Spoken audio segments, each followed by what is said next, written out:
Bonjour à tous, bienvenue dans l'interview. Bonjour Jean-Claude Marcourt. Bonjour. Vous êtes ministre à la Fédération Wallonie-Bruxelles, vous êtes en charge de l'enseignement supérieur et de la recherche et aussi des médias. Mais vous êtes également ministre wallon chargé de l'économie, je le signale pour nos téléspectateurs, parce qu'on va commencer peut-être par parler un petit peu de la Wallonie et des rapports entre la Wallonie, la Fédération Wallonie-Bruxelles, Communauté française, et le fédéral. Est-ce que le lien est rompu entre les Wallons et le fédéral? Non, le lien n'est pas rompu. Mais reconnaissons que les choses ne sont pas simples et qu'on assiste effectivement de la part du fédéral à une remise en cause du mode institutionnel du fonctionnement de notre pays. Ici à Bruxelles, on le sait que bien mieux qu'ailleurs.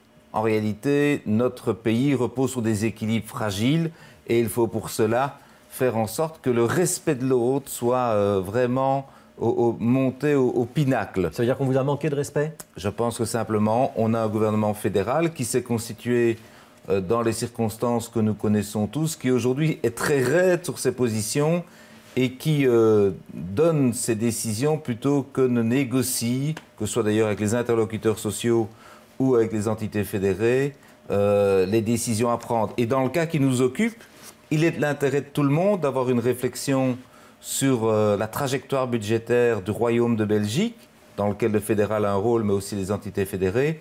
Et il est particulièrement inélégant de la part du fédéral de communiquer à l'Europe la trajectoire sans même en avoir débattu profondément et obtenu un accord avec les entités fédérées. Donc pour qu'on comprenne bien, que le téléspectateur comprenne bien, il y a deux problèmes. Il y a le problème donc du budget et notamment de la dotation fiscale qu'on a recalculée. Donc là, c'est 750 millions en moins pour les régions.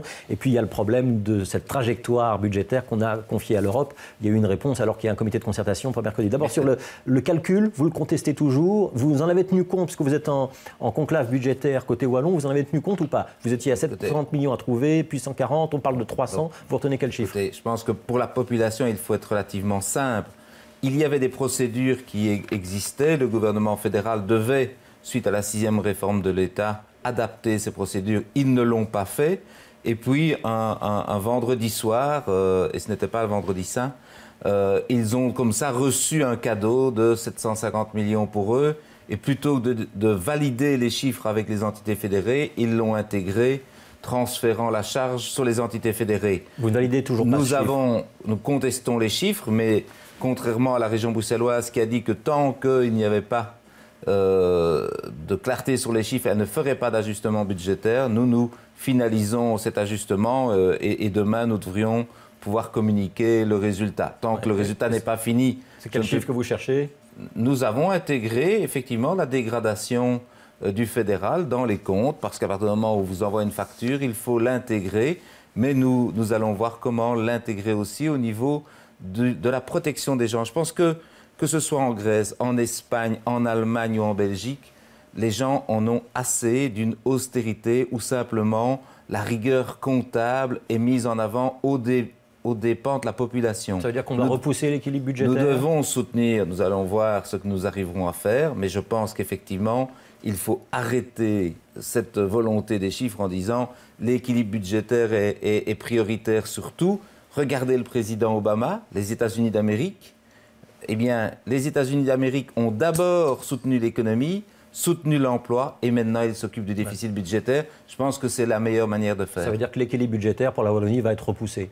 En tout cas, ce n'est pas pour moi l'élément essentiel. Il faut d'abord protéger le pouvoir d'achat de notre population et derrière ça le potentiel économique, parce que c'est la croissance économique qui apporte de la richesse collective. Oui. Alors vous avez dit ce week-end que le gouvernement fédéral était un gouvernement à tentation autoritaire. C'est un peu excessif? Non, je ne pense pas du tout. Je pense qu'il y a une tentation que le Conseil des ministres, quand il a décidé quelque chose, dise c'est comme ça. On l'a bien vu avec les partenaires sociaux. Les interlocuteurs sociaux trouvent un accord social qui ne coûte rien au fédéral. On ne peut pas dire qu'on envoie une facture au gouvernement fédéral. Par idéologie, ce gouvernement a dit « Ah non, j'avais décidé autre chose, je déciderai autre chose ».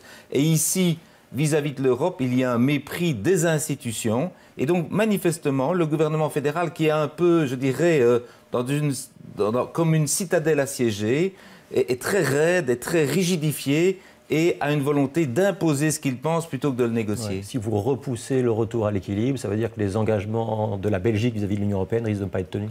Ah non, ça c'est justement ce que je vous propose de faire.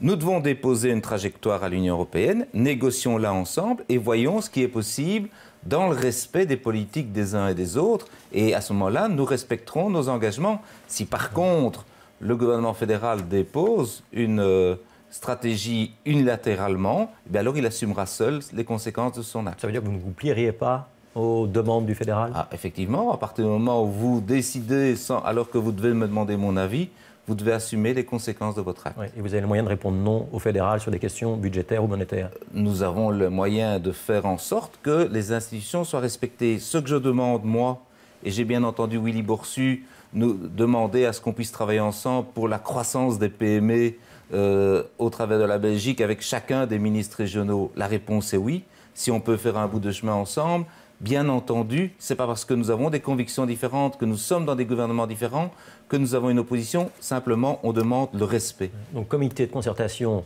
là où fédéral et région se retrouvent, c'est mercredi. Ça risque d'être de nouveau compliqué, si je comprends bien ce que vous venez de me dire.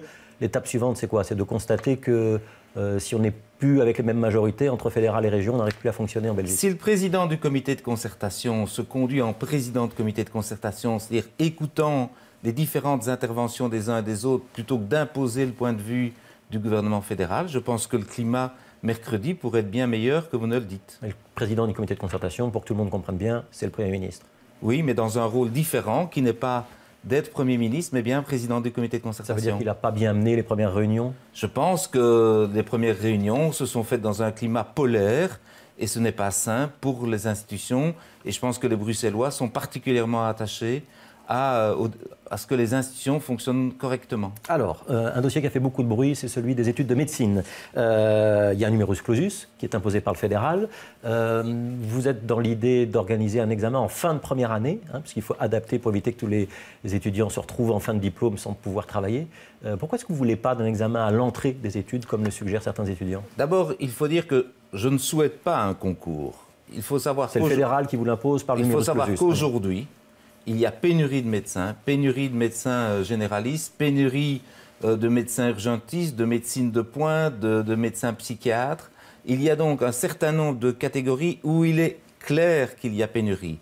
Nous manquons de médecins dans la recherche, nous manquons de médecins dans l'administration, nous manquons de médecins à l'ONE et nous importons des dizaines, voire des centaines de médecins chaque année. C'est donc la preuve qu'il y a un problème majeur. Et malgré ça... Si le fédéral ne veut pas le résoudre. Malgré ça, si Maggie de on ne veut bouge pas le résoudre. Alors, moi, ce que je veux, c'est protéger tous les candidats, tous les étudiants qui ont commencé le cursus de médecine.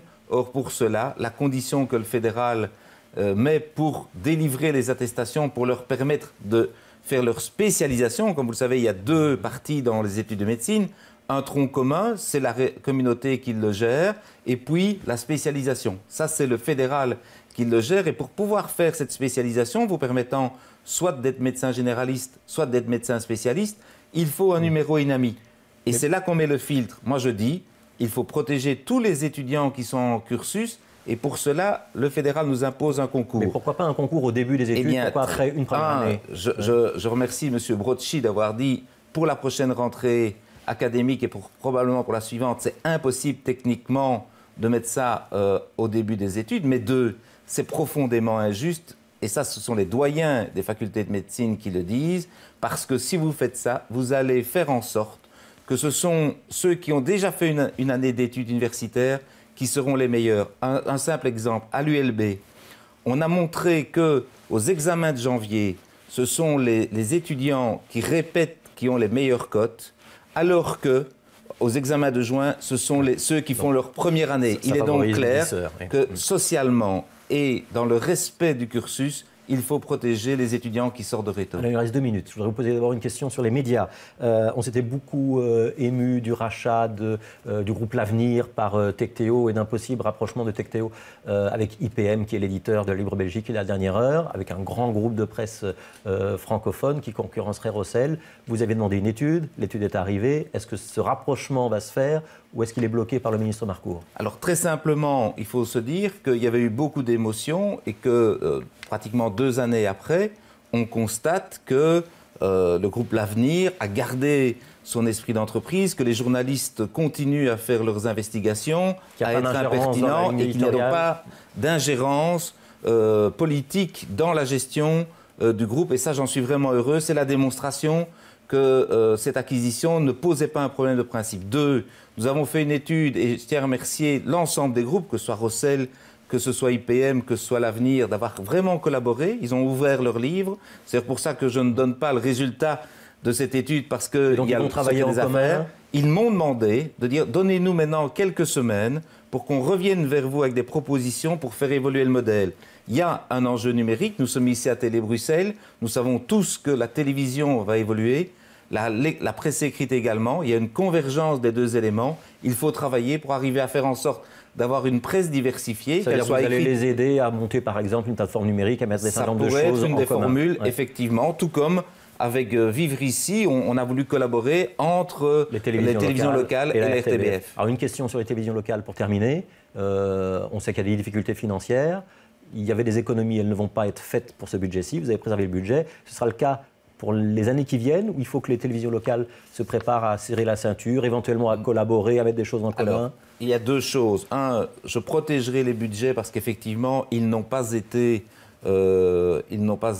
accrus ces dernières années, même si mon prédécesseur a fait des efforts, notamment pour assurer, je dirais, un certain nombre de charges sur les télévisions locales. Mais 2, je pense qu'il faut mieux travailler ensemble. Ça ne veut pas dire fusionner, ce n'est pas ça du tout. Je pense qu'il y a des éléments à faire pour que les télévisions locales qui ont été créées il y a maintenant déjà plusieurs décennies s'inscrivent dans le 21e siècle. Et là, je suis d'accord avec elle pour dire travaillons ensemble, réfléchissons à un modèle. On ne peut pas faire le même programme pour toucher un téléspectateur de Verviers et de Scarbeck, par exemple. Non, c'est vrai, mais il y a des collaborations probablement à faire pour qu'on puisse mieux répondre à vos téléspectateurs. Il est clair que nous pouvons travailler. Alors, Télé Bruxelles, face aux autres télévisions locales, a une spécificité. C'est la région bruxelloise, alors que toutes les autres sont en région wallonne. Mais mon souhait, c'est véritablement d'ancrer la télévision locale dans son secteur. Et nous savons... Ça veut dire qu'elles vont devoir collaborer, pour être clair. Pas nécessairement devoir.